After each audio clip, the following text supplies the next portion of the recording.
guys, my name is Crystal. Welcome to my YouTube channel. Welcome old subscribers, welcome new. If you like my videos, please press the like button and please do subscribe.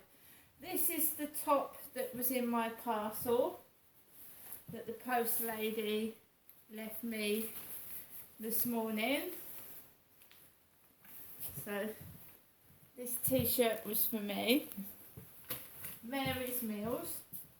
This is the front. This is the back.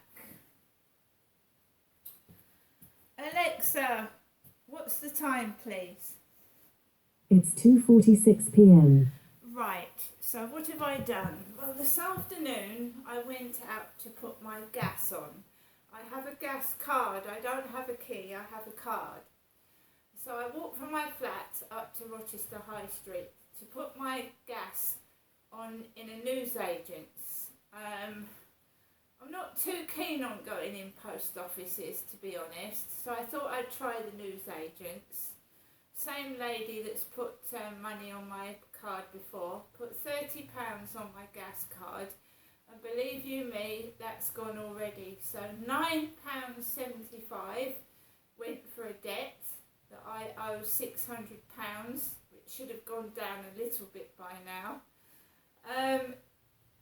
£5 of it topped up the emergency credit, so at the end of the day I was left with £15. So after getting £30 on the card, I've got £15 on my gas. Fortunately the weather's got warmer and I'm not having to put the heating on, but to have a shower and to heat the hot water I need to have the gas topped up. So I topped up my gas. I was walking behind a couple. One was a young lad and one was a young woman with glasses who had really like big holes in her fishnet tights. So they were really big, like diamond shaped holes in her fishnet tights.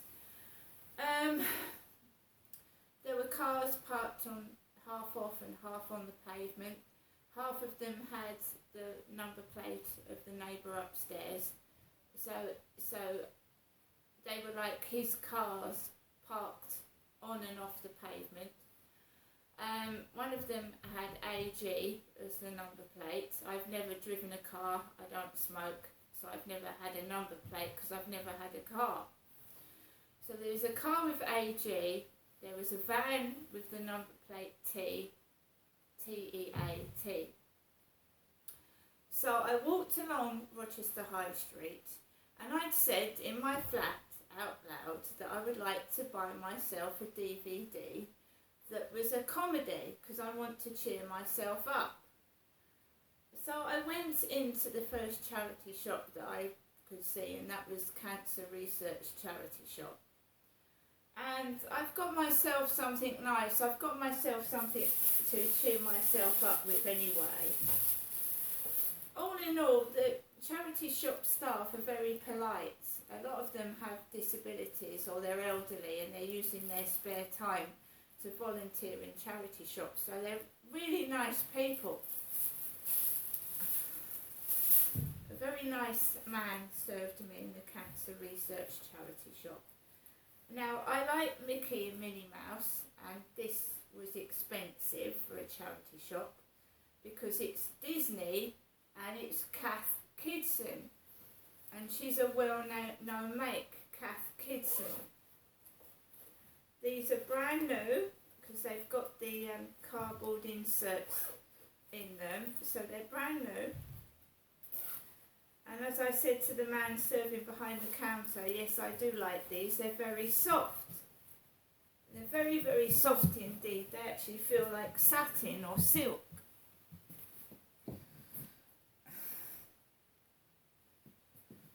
So I've got these. Cath Kidston.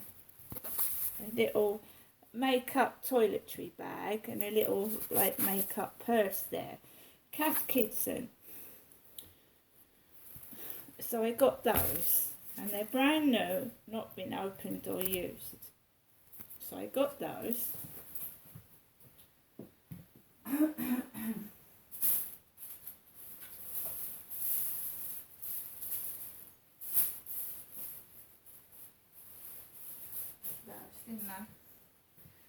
got some DVDs. As I said, I was looking for some comedy DVDs because I'd been feeling depressed. I watched a brilliant one yesterday called The Pop Singer. So we've got Alfred Hitchcock's I Confess. In Alfred Hitchcock's I Confess, excuse me, I'm going to snip.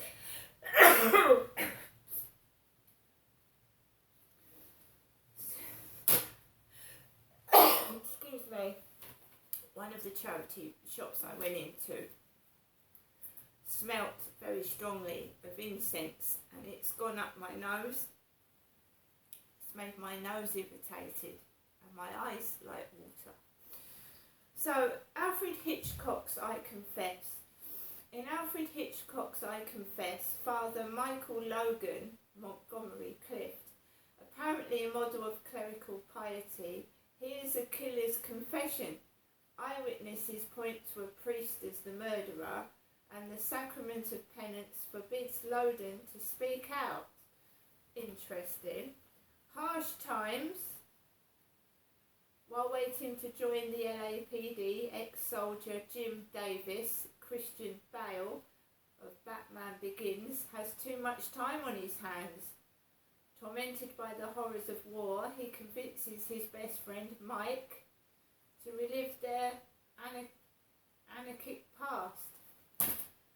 Crash. This is brand new, sealed, not opened, with Sandra Bullock and Matt Dillon, a Brentwood housewife and her DA husband, a Persian store owner, two police detectives who are also lovers.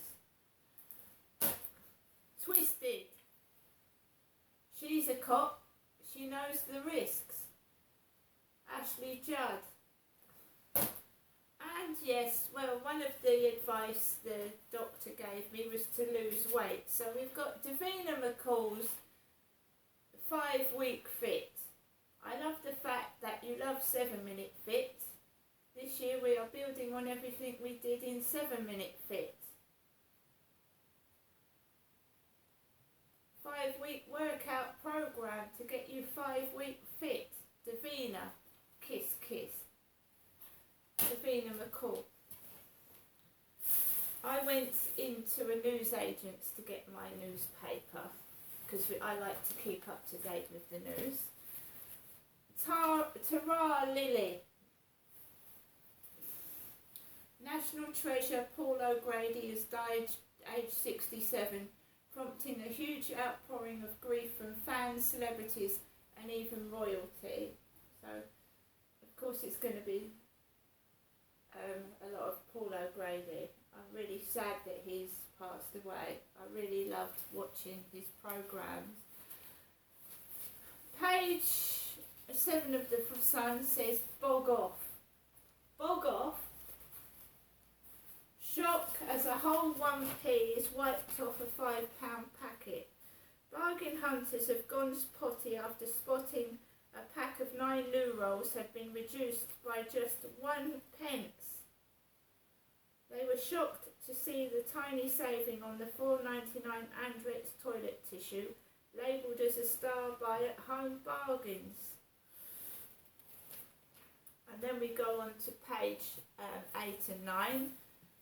King Charles drew a large flag-waving crowd yesterday as Germany rolled out the red carpet on his first trip abroad as monarch. Hundreds turned out to see His Majesty and the Queen Consort at Berlin's majestic Brandenburg Gate. And it says, dressed for dinner, Camilla dazzles in tiara, necklace and brooch. So there's Camilla in her tiara.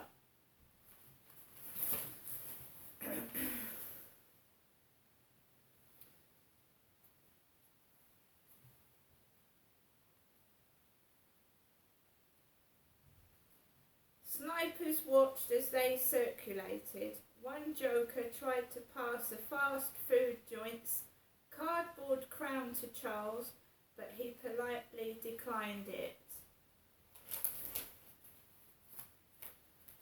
So I picked up a newspaper down Rochester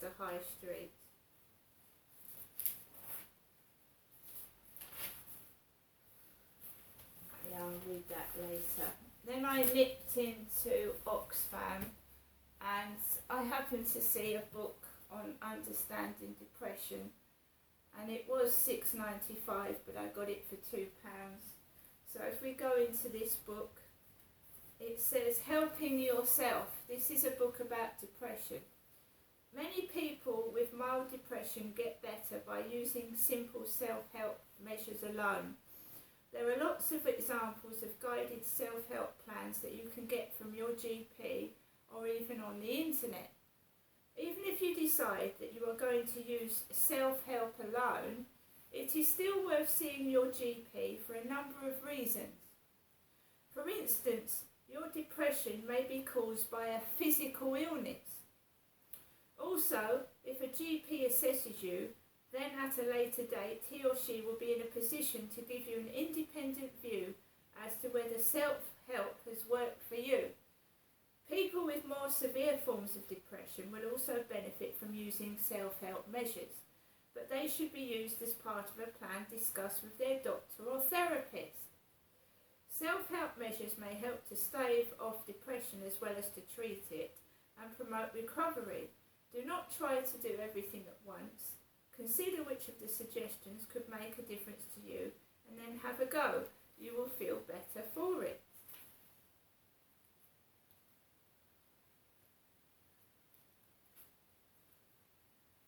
So I'm going to read this book. Goes on to talk about antidepressant medication, which I'm on already, citalopram, but I have not had a face-to-face consultation with a doctor since COVID about my depression. I've not had a face-to-face discussion. My doctor's has called me up on the phone to discuss my medication, and she upped my citalopram over the phone to 20 milligrams, but we were on the phone 3 minutes discussing 4 or 5 lots of medication. It wasn't a consultation about my depression, which they are supposed to keep an eye on, but my doctor's doesn't at all.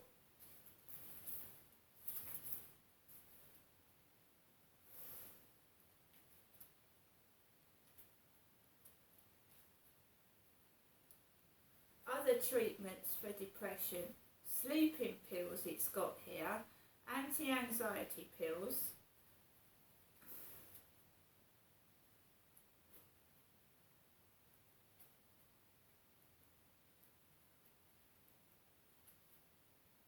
it's got depression and motherhood, because you can get depressed after giving birth to a baby.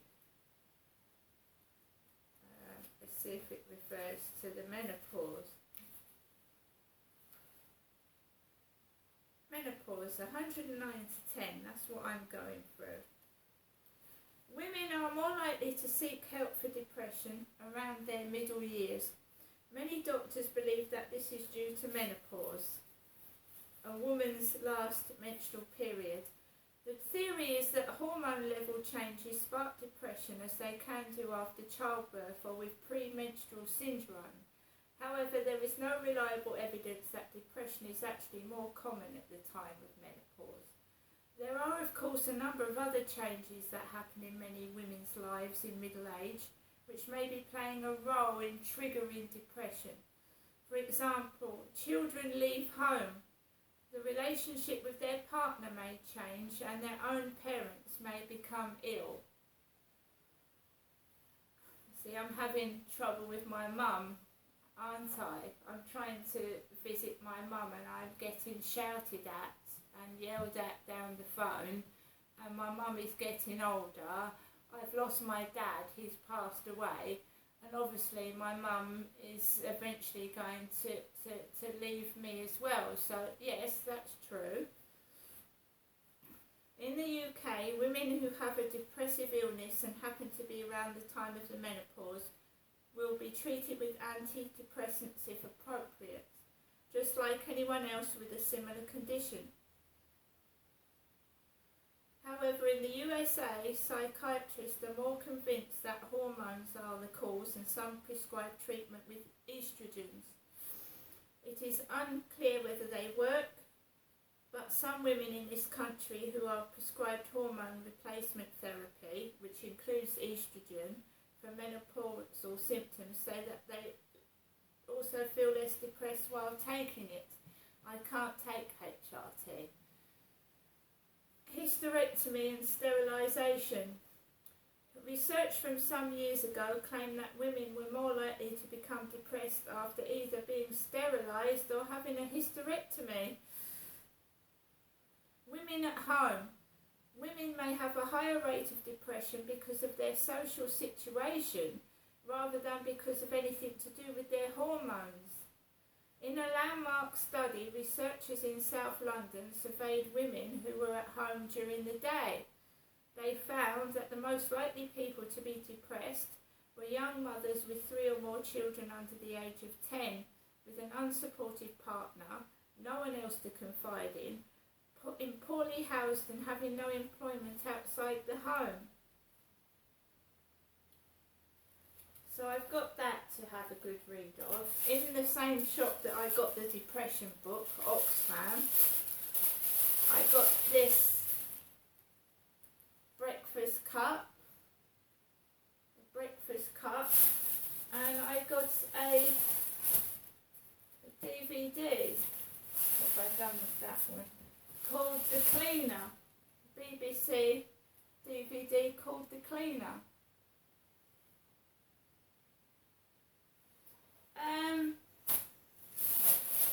Believe you me, I do realise that I've got a lot of these things in this book that could be causing my depression, but I am going to look into it.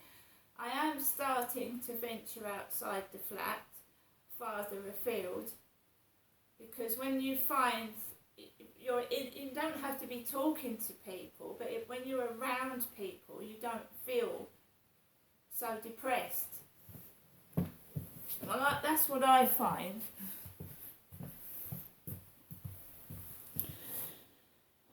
So I took a walk around up and down Rochester High Street to get me out of the flat, because I mean, day after day, if you sit on your own and don't talk to anybody, you're bound to feel depressed, aren't you, and upset. What with the messages I'm getting in the mornings, and obviously I feel like someone is trying to frighten the shit out of me, right? I mean, whether it's a coincidence or it's being staged and done on purpose, it's still frightening when you see a dead, half-cut bird on the road, and where your neighbour parks, someone parks what looks like a hearse. And I went out this afternoon with Max, I've just come back, and they've stuck an older man with glasses on his head, like he's got grey hair with glasses on his head. A woman was driving him to the co-op, and then she went, bye, in a car like my neighbour upstairs. That was this afternoon. I walked the whole way round the field with not one person on it. There was a hooded guy coming off the field with an electric scooter. So there was a white guy with a hood over his head driving down the path in an electric scooter. But there was nobody else on that field, so I walked all the way round it by myself with Max this afternoon. But I had gone out, I put my gas on, and I'd gone into shops, I'd seen people, and you don't have to buy things. I saw a dog-friendly pub in Rochester High Street, so if I feel like going out, I can take Max out to the pub with me. Years ago, I used to just sit in the pub. You don't have to drink alcohol in a pub. They do non-alcoholic drinks, don't they? So you don't have to go out to a pub and drink alcohol.